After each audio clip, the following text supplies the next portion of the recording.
కాంగ్రెస్ పార్టీకి టాటా, బీజేపీలో బయట. Telangana CM Revanth Reddy next step ఇదేనా? టైమింగ్ చూసి కాషాయ దళంలో కర్రసాము చేయబోతున్నాడా? జాతీయ స్థాయిలో ఎక్స్పోజర్ కోసం ఆరాటపడుతున్నాడా? కౌంటర్ కామెంట్స్, స్పాంటినియస్ అటాకింగ్తో దేశ ప్రధాని మోదీ దృష్టిలో పడ్డాడని రేవంత్ గురించి బీజేపీ ఎందుకు కథనాలు అల్లుతుంది? సోషల్ మీడియాలో డైనామిక్ లీడర్ అంటూ ఎందుకు పోస్టులు పెడుతుంది? ఢిల్లీలో రాహుల్ మోదీతో కుస్తీ పడుతుంటే తెలంగాణ గలీలో కమలం శిబిరం రేవంత్ను ఎందుకు తెగ పొగుడుతోంది? పట్టుబట్టి మరి కాంగ్రెస్ పార్టీ నుంచి తెలంగాణ సీఎం అయిన రేవంత్ బీజేపీ క్యాంపులోకి రోల్ ప్లే చేయబోతున్నాడా? వచ్చే ఎన్నికల నాటికి లోటస్ ఫీల్డ్లోకి ఎంటర్ కాబోతున్నాడా? మోదీ ఇచ్చిన భరోసాతోనే తెలంగాణలో వన్స్ అగైన్ తానే సీఎంని చెప్పుకుంటున్నాడా? సెకండ్ టార్గెట్ ఫిక్స్ చేసుకున్న రేవంత్ రాజకీయ దాగుడు మూతల వెనక అసలు కథ ఏంటి?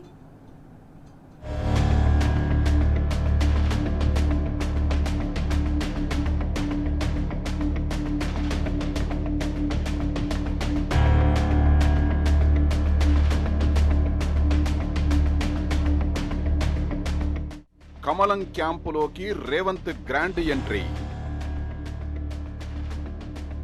బీజేపీ పాలిటిక్స్ లో ఎస్టాబ్లిష్ అయ్యేలా ప్లాన్. మోడీ డైరెక్షన్ లో రేవంత్ యాక్షన్ ఉండబోతోందా? బీజేపీ సోషల్ మీడియా రేవంత్ ను ఎందుకు మోస్తోంది? డైనమిక్ లీడర్ అంటూ ఎందుకు డ్రామాలాడుతోంది? పాలనా పరంగా దేశానికి ప్రధాని, రాష్ట్రానికి ముఖ్యమంత్రి పెద్ద.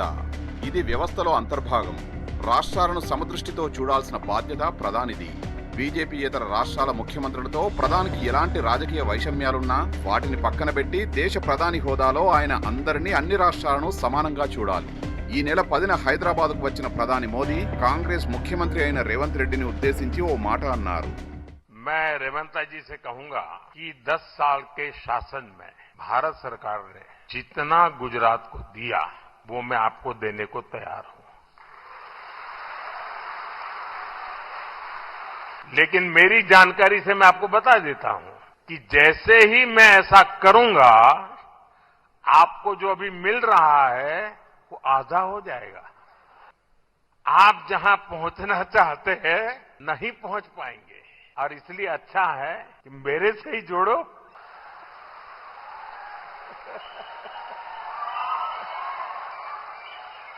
మోడీ ఏమంటున్నారు? రేవంత్ జీ మా పార్టీలోకి రండి అంటూ ఓపెన్ ఆఫర్ ఇచ్చారు. ఈ మాటలే ఇప్పుడు కొత్త అంచనాలకు తావిస్తున్నాయి. ఎందుకంటే ఇంతకు ముందు కూడా రేవంత్ ప్రధానమంత్రి అంటే పెద్దన్న, ప్రధాని సాయం లేకుండా రాష్ట్రాలు ఎదగలేవంటూ అప్పట్లో ఓసారి ఆదిలాబాద్ టూర్ సమయంలో అన్నాడు. దానికి ప్రతిగా మోడీ ఈసారి కౌంటర్ నవ్వుతూ వేశారు.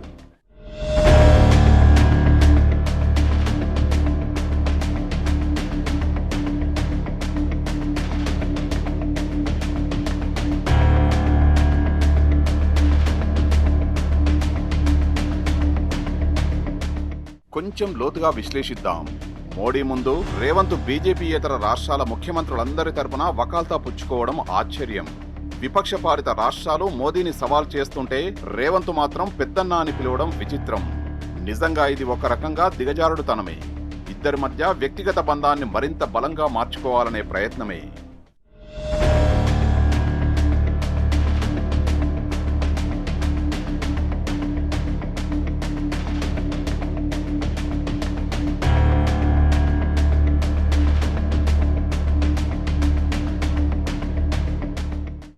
నరేంద్ర మోడీ బీజేపీ పాలిత రాష్ట్రాలకే కాదు, దేశ ప్రజలందరికీ ఆయనే ప్రధాని. దేశవ్యాప్తంగా ఒకే రకమైన అభివృద్ధికి సహకరించాలా ఆయన. కానీ అందుకు విరుద్ధంగా విపక్ష పాలిత రాష్ట్ర ప్రభుత్వాలను ఇబ్బంది పెట్టడం, నిధుల కేటాయింపులో వివక్ష చూపడం మోదీకి ఓ వికృత క్రీడ. మే 10 నాటి పర్యటనలో దేశ ప్రధాని గుజరాత్ ప్రస్తావన తీసుకొచ్చారు. తెలంగాణలో గుజరాత్ తరహా అభివృద్ధి చూపిస్తామంటూ మోడీ అన్నారు. ఆ సమయంలోనే బీజేపీతో కలిసి రండి అంటూ పిలుపునిచ్చారు. నిజానికి గుజరాత్ రాష్ట్రమేమీ దేశానికి రోల్ మోడల్ కాదు. అలాంటి అభివృద్ధే రేవంత్ కోరుకొని ఉంటే ఆయన ముందుగా కాంగ్రెస్ అధిష్టానంతో చర్చించాలి కదా. అలా కాకుండా పల్లి గిలిస్తూ నవ్వుతూ చప్పట్లు కొట్టడమే కాంగ్రెస్ బీజేపీల్లో కొత్త సంకేతం చూపించినట్టయింది.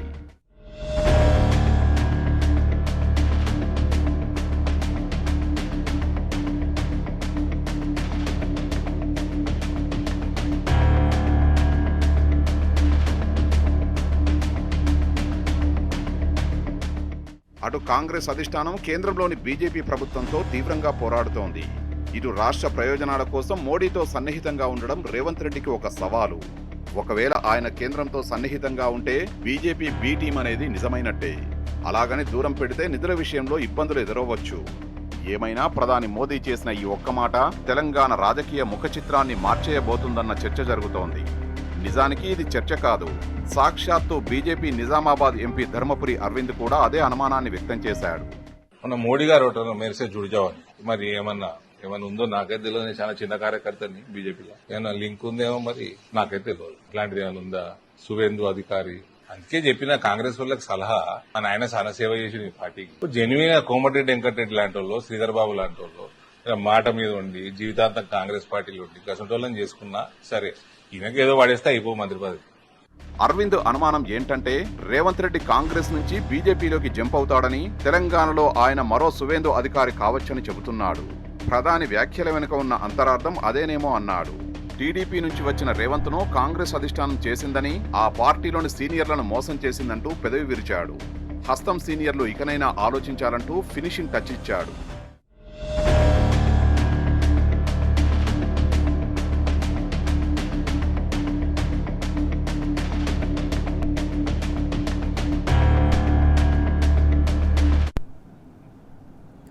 రేవంత్ రెడ్డి జెట్ స్పీడ్ తో కమలం క్యాంపులోకి ఎంటర్ అయ్యే బిగ్ టార్గెట్ పై ఫోకస్ పెట్టాడు.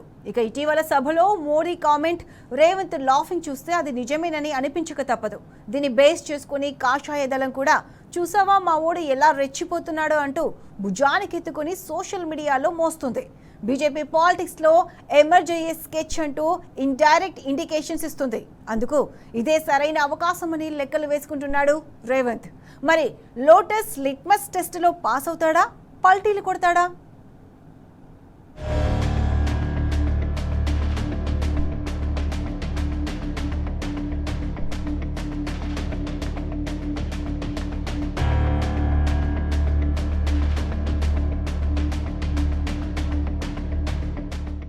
అరవింద్ మాటను మరోసారి విన్నారు కదా. ఏమో రేవంత్ కూడా మరో సువేందు అధికారి అవుతాడేమో అన్నది ఆయన అనుమానం. మోదీ రేవంత్ మధ్య ఏదైనా లింకు ఉందేమో తెలియదంటూ డిప్లొమాటిక్ గా మాట్లాడాడు. ఇవన్నీ తెలుసుకునేంత పెద్ద లీడర్ను కాదు, బీజేపీలో సామాన్య కార్యకర్తనంటూ సర్కాస్టిక్ కామెంట్ ఒకటి చేశాడాయన. అరవింద్ అనుమానాన్ని డీకోడ్ చేస్తే తేలిన నిజం ఏంటంటే సువేందు మొదట టీఎంసీలో కీలక నేతగా ఎదిగాడు. ఆ తర్వాత బీజేపీలో ఒదిగాడు. ఇటీవలే పశ్చిమ బెంగాల్కు సీఎం అయ్యాడు. రేవంత్ కూడా అదే దారిలో వెళ్తాడన్నది ఆయన అభిప్రాయం.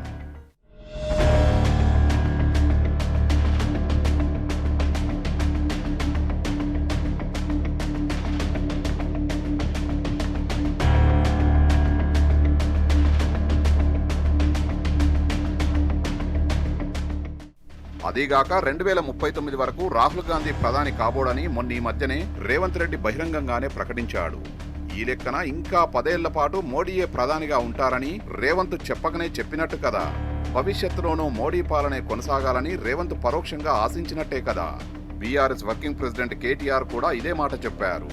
మోడీ రేవంత్ బంధం ఇప్పటిది కాదు, ఎప్పటి నుంచో వాళ్ళు కలిసి ఉన్నారని. కేంద్రంలో ఉండే బీజేపీ ఎంపీలకు రాష్ట్రంలో కాంట్రాక్టులు వస్తాయి. ఇది ఎన్నడూ చూడలేదు తెలంగాణలో, ఫస్ట్ టైం చూస్తున్నాం. దీని అర్థం ఏంది? ఎంత సుదృఢమైన బంధం ఇద్దరిది. కొత్తగా కలిసేదేముంది, ఇద్దరు కలిసే ఉన్నారు. తోడు దొంగలు పక్కా, అందులో అనుమానం కూడా అక్కర్లేదు మీకు. ఇక్కడో విషయం చెప్పుకోవాలి. తన పర్యటనలో భాగంగా అధికారిక సభలో రేవంత్ ప్రసంగం తర్వాత మోడీ ఆయన్ను మెచ్చుకోలుగా గట్టిగా కరచాలనం చేయడం పెద్ద మెరుపు. గతంలో రేవంత్ చెప్పిన మాటల్ని కూడా డీకోడ్ చేయాల్సి ఉంటుంది. ఇండియా టుడే ఇంటర్వ్యూలో ఆ ఛానల్ ప్రతినిధి ఓ ప్రశ్న వేశాడు. మీరు 3 పార్టీలు మారారు కదా, మీ డిఎన్ఏలో ఏ పార్టీ ఉందని రేవంత్ రెడ్డిని సూటిగా నిలదీశాడు. ఏమాత్రం తటపటాయించకుండా తనది తెలంగాణ ప్రజల డిఎన్ఏ అంటూ తప్పించుకున్నాడు. తమ రాజకీయ జీవితం కాంగ్రెస్ తోనే అని చాలా మంది ఆ పార్టీ లీడర్లు చెప్పినట్లు రేవంత్ సమాధానం చెప్పలేదు. అంటే ఈ లెక్కన ఆయన కాంగ్రెస్ బలహీనతను ఆసరాగా చేసుకుని నోరున్న నేతగా ఆ పార్టీలో చేరి తన ఆకాంక్షల్ని నెరవేర్చుకున్నట్టే కదా. కమలం క్యాంపులోకి దారిని సెట్ చేసుకున్నట్టే కదా.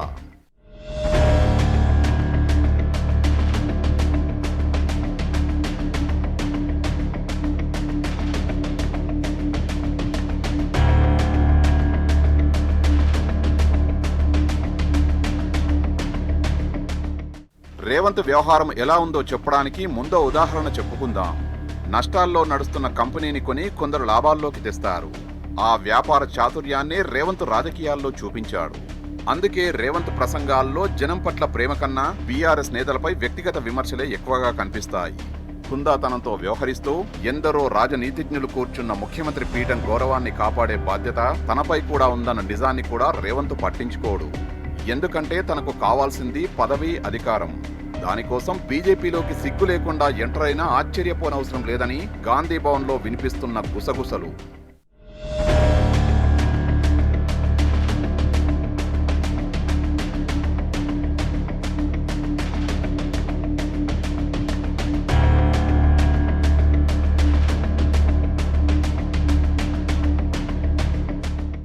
రాజకీయాలు నెరపడం కొందరికి జన్మతహా వచ్చిన విద్య.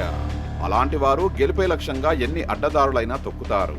పార్టీలు వారి విజయానికి మెట్లలాంటివి. అలాంటి వారు విజయం సాధించిన తర్వాత ఎక్కిన మెట్టును వదిలేసి మరో మెట్టు చూసుకుంటారు. రేవంత్ కూడా అంతే. చదువుకునే రోజుల్లో విద్యార్థి పరిషత్ క్రియాశీల సభ్యుడిగా ఉన్న రేవంత్ నిజానికి ఆ విద్యార్థి సంఘం శిక్షణ ప్రకారం తన సిద్ధాంతాన్ని వదులుకోకూడదు. రాజకీయాల్లో చేరాలని ఆయన అనుకుని ఉంటే బీజేపీలో కొనసాగాలి. కానీ సభ్యుడిగా ఉండే కన్నా శాసించేవాడిగా ఉండాలనుకున్నాడు. రాజకీయంగా బీజేపీ బలహీనంగా ఉందని భావించాడు. ఆ జెండా పట్టుకుంటే ఓట్లు రావని గ్రహించాడు. అందుకే స్వతంత్ర అభ్యర్థిగా 2006లో జెడ్పీటీసీగా, 2007లో ఎమ్మెల్సీగా పోటీ చేసి గెలిచాడు. ఆ తర్వాత 2009లో టీడీపీలో చేరి ఎమ్మెల్యే అయ్యాడు. తెలంగాణ వచ్చాక 2017లో అప్పటికే ఎన్నికల్లో దెబ్బతిన్న కాంగ్రెస్లోకి చేరాడు. అలా దిక్కులేని కాంగ్రెస్ ను ఆసరాగా చేసుకుని తన దుందుడుకు ధోరణితో ఆ పార్టీ పెద్దల్ని మెప్పించగలిగాడు. సీనియర్లను పక్కకు నెట్టి తొలుత పార్టీ అధ్యక్షుడిగా, మరో గంతేసి రాష్ట్ర ముఖ్యమంత్రి అవ్వగలిగాడు.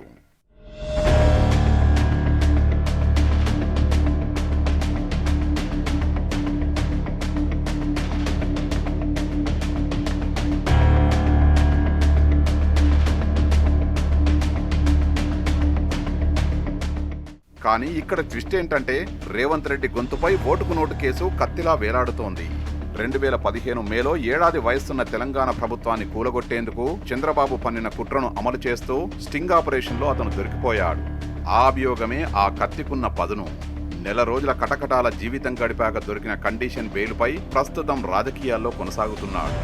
అలా ఆయన జుట్టు మోడీ చేతిలో ఉంది. అందుకే మోడీ ముందు కీలుబొమ్మల ఆడక తప్పడం లేదు. రాహుల్ గాంధీ మాట కన్నా మోడీ మాటనే ఇప్పుడు రేవంత్కు ఎక్కువ. మొన్న ఈ మధ్య అన్న మాటలు నిజం చేసుకోవాలని మోడీ అనుకుంటే గనక బీజేపీ వాషింగ్ మిషన్ బోన్లోకి వెళ్ళక తప్పదు. కూచున్న సీఎం సీటు భద్రంగా ఉండాలే కానీ ఆయనకు ఏ పార్టీ అయినా ఒక్కటే.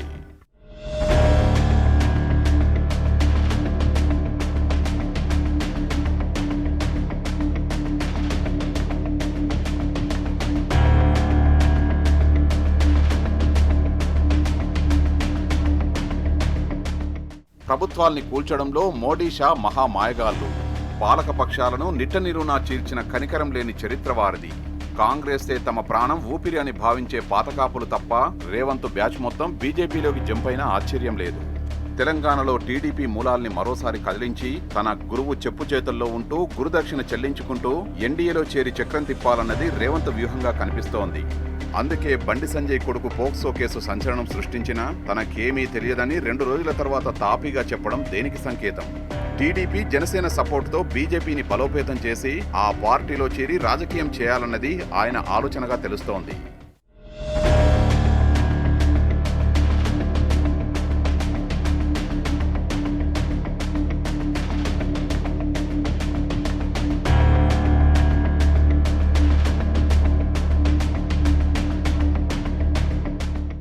మరి రేవంత్ చేజెక్కించుకున్న తెలంగాణ కాంగ్రెస్ చేతిలోనే ఉంటుందా? చేజారి చిక్కుల పాలవుతుందా? ఆ స్థాయి అవకాశాలు రేవంత్కు దక్కుతుందా? మోడీని నమ్ముకుంటే ఆపద ముక్కులు తీరుతాయా? ఏమో, కాల పరీక్షలో తేలే కఠోర నిజమేంటో ఆ కాలమే తేల్చాలి. అంతే.